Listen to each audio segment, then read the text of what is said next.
What's going on, first grade? Mr. Hunter here. We're going to be working on our math today. All you need is your pencil, your paper. Your worksheets should be on page 233 and 234. Today we're going to be working on, you see in the corner, I wrote it down, but we're going to be interpreting the thermometer and writing the temperatures. We're going to be working a little bit with comparing the temperatures between the least hottest, the in-between hottest temperature, and the hottest temperature. So it's pretty much the least, the greatest, and in between, only using a thermometer and using temperature. So we've done it before, but now we're going to be telling what is the hottest day, what is the coldest day, doing it like that. Demonstrating the value of money, more coins, more practice with quarters, pennies, nickels, and dimes. And then we're going to be solving 3-digit number problems. So that's using the ones place, the tens place, and the hundreds place. You guys already know that. We're going to be doing some, you're going to be taking some combinations from me, so get ready for that. More subtraction, but also more addition, or finding the facts, all right, of the problems. And then we're going to be determining what is a fourth, what is a half, what is a third. So you guys are getting some measurements in as well. Yesterday, we did something with the dates, telling you guys what the date was. In case you didn't notice already, but I, Mr. Hunter, may have given you a wrong date when you were doing the problem. I did the problems based on the months of the year, and these are all abbreviated. But when we were writing it down, I wrote 4/16. Which was actually today's date. Yesterday was 4/15. So I don't know if anybody caught that, but if you did, you're on it. When we're writing the date, and you see I have 4/17 right here, it's kind of trick you and then throw you off again. But today's date is April the 16th, 2020. So when we're writing that, remember what we did yesterday. We took the day of the month, or the month, right? April. April is the 4th month of the year. So we're going to start with a 4. Then the day, today is the 16th day. So we're going to put a 16 right there. And then what's the year? It's 20. And remember, you can put just the 20, or you can put 2020, put the entire thing. Yesterday, what I told you that we were going to do is I was going to have the abbreviations here, all right? Have the abbreviations there. And what you were going to do is tell me, or look at this. I want you to write this down. I want you to write this down, all the abbreviations, just like it is. And then I want you to go through and put the number for which month it is. It's out of order. So all of these months are not in order. I want you to take a piece of paper, take your pencil, write it down just like you see. That's March, that's August, that's May, that's June, that's September, that's February. That's all on the top row. On the bottom row, you're going to take December, July, January, April, November, and October. You're going to write those down just as they are. Then what you're going to do is you're going to put a number underneath on the bottom, and that is going to be the number of the month. But again, they're out of order, so you need to figure out which month is this. Is December the 8th month of the year? Is it the 7th month of the year? Is it the 5th month of the year? That's what you're going to put right there, and you're going to fill that out. I want to see that. So pretty cool to check that out. That's an early little fun activity for you to do. All right, so let's get ready to dive in. You should have your name, and you should have your date, today's date, 4/16/20, on your worksheet, and we're going to look at number 1. Okay, so number 1, it says, what is the temperature? So looking at the thermometer, you see there's 3 different temperatures there. We can only do one at a time. So let's start with the first one. We see that's a little pelican. That's a bird there with a big beak. And if you don't know what a pelican is, I'll have you can look it up. It's pretty cool bird there. They're always in the ocean out there. But we're not worried about the pelican. I'm getting distracted. We're focused on the temperature. So you look at the thermometer. It starts at 0, okay? But it's going all the way up. Remember, we're counting by tens, but we're counting by 2s. And then the big lines there are represented by 10. So it says 10. 20, 30, 40, 50, 60, 70, 80, 90. And then in between 90 and 100, those little lines, they're the ones counting by 2. So we see 92, 94, 96, 98, 100. Okay, so where does the line stop? Where does the red mark stop? Does it stop at 98? Does it stop after it? Does it stop a little bit before, in between? Where does it stop? Well, to me, it looks like it stops right at the 98. So how many degrees would it be? 98 degrees. Where do we put that? We put that down in the box there. Is 98 degrees hot? Is that something that you would go to the beach, or would you go inside and put on a jacket? 98 degrees is very hot, very warm. This summer is going to get even hotter. Hopefully we're able to go outside and experience and enjoy the summertime. But this is what you're seeing there. So that's 98 degrees. So remember, we're counting by tens on the big lines. In between those little small lines in the thermometer, they are counting by twos. So if you see something stop in between those, you have to count by twos. If you get the 70 and then it goes a little bit above the 70, start counting by twos. And that's what you're going to do there. For number two, for the second thermometer, and then for the third one as well with the penguin there. And I want to give you a clue, all right? I'm going to drink my tea. You see what my tea says? The cup says stay grounded. So that means just stay relaxed, stay calm. So give me a sip. All right. So when you see the pictures, sometimes the pictures give you an idea or a hint or a clue as to what the weather is like. So you can look at the picture and see, is a penguin usually in hot weather or cold weather?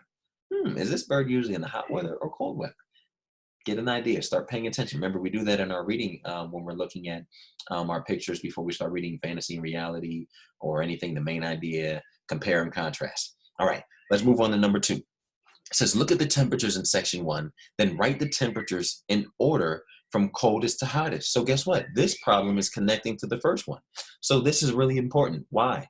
Sam, Jeremiah, Dylan, Eliana, you have to make sure that you do the first set of problems correctly. Because what happens is if you don't do the first ones correctly, the problems on the bottom will be wrong. So you have to do the first ones correctly because you're going to take those answers and you're going to put them in order from coldest to hottest. Coldest would actually be the lowest, and the hottest number is going to be the biggest number. All right, hottest temperature is going to be the biggest number. All right, so make sure you're paying attention to that. Number 3, we're looking at how many cents. All right, how many cents?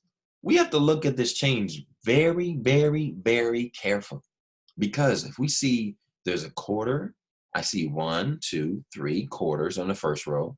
I see another silver coin. Then I see another one.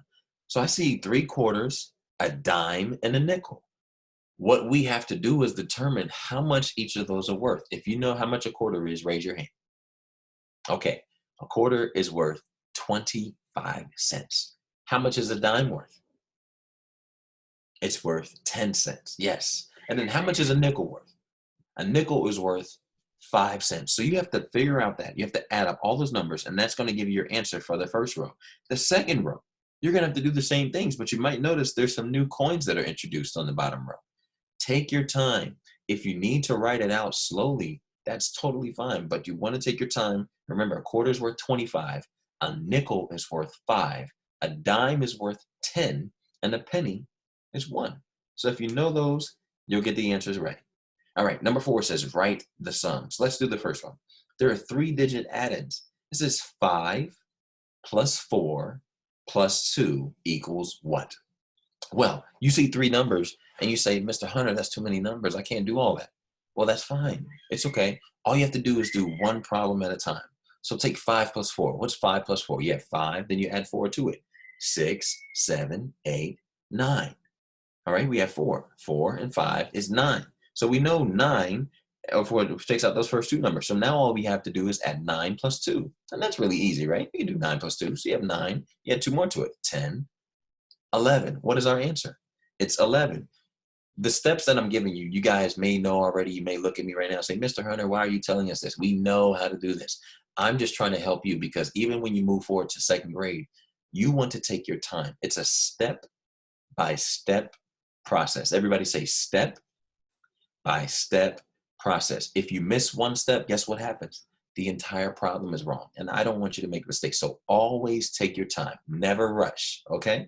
All right, you're going to do the second problem, 6 plus 3 plus 1. And then you're going to do the last one, 4 plus 2 plus 1 as well. All right, let's look at the next page on 234, okay? We're going to turn the page. All right, you guys ready? On page 234. So the first set of problems says write the sums and differences.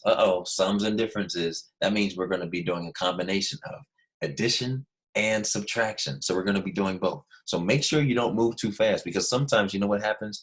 You guys have gone and you said, oh, the first one was addition and you did it. And then the second one, you did addition even though it was subtraction. So the first problem is addition. You see the plus sign. Second one is subtraction. Third one is addition. Oh, do you guys see a pattern? Addition, subtraction, addition, subtraction, addition. Make sure you're paying attention to that.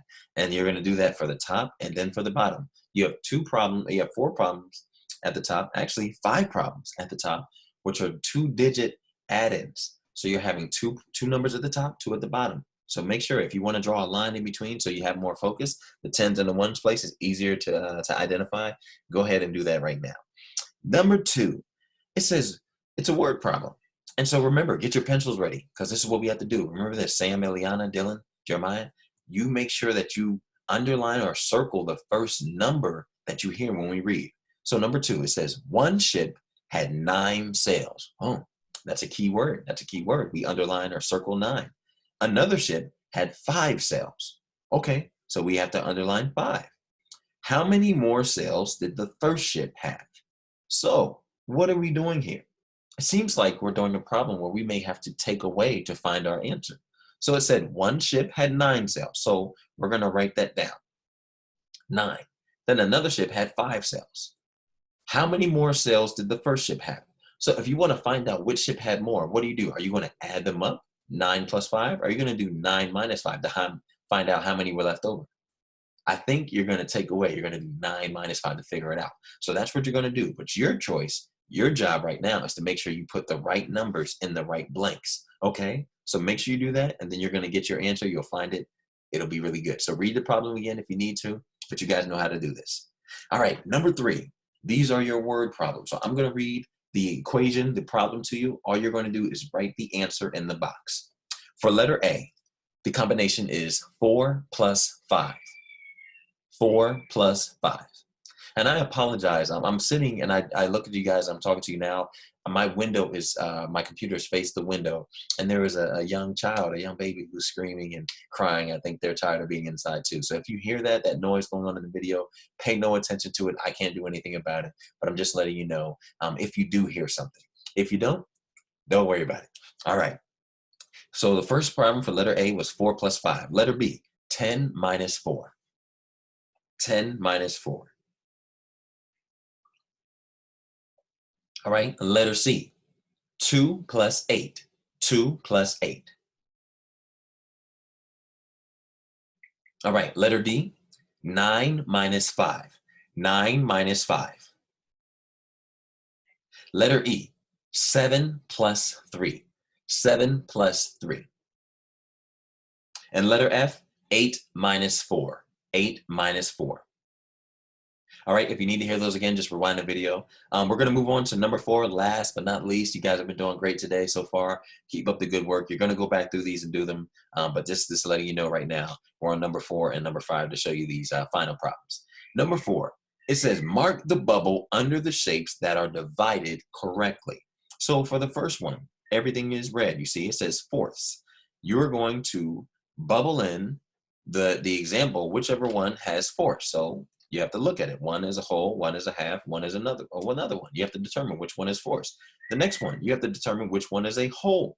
So which of those triangles looks like a whole? The next one, which one looks like a half? And then the last one, which one looks like a third?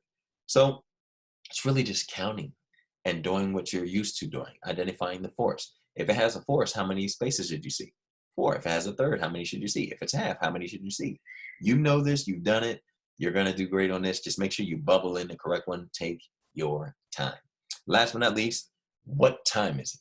And just like I said yesterday, my joke was not the time right now, not the time that you're watching the video. What time is it on this clock? This looks like a starfish. Everybody seen a starfish before that's in the ocean or anything? Yeah, they're pretty cool. They barely move. They don't make a sound like that. Pretty cool. God is awesome when he created these. But now we're determining what time is on this starfish clock. So the little hand points to the hour. Yes, you guys are great. So we're going to put the the number that the little hand's pointing at, which is a 5, down at the bottom on the left or the right side. The left side. And then we have to determine what the 3 represents. All right. Is it 5-3? Is it 503? You have to determine. Remember, the big hand points at the minutes, and the minutes on the outside are counting by 5s. Count by 5. You will get the answer. You'll put it on the sheet, and I will look at it, and I know I will see a correct answer. I love you guys. I hope you enjoyed today's lesson. Get it done. If you have any questions, let me know. All right. See you tomorrow.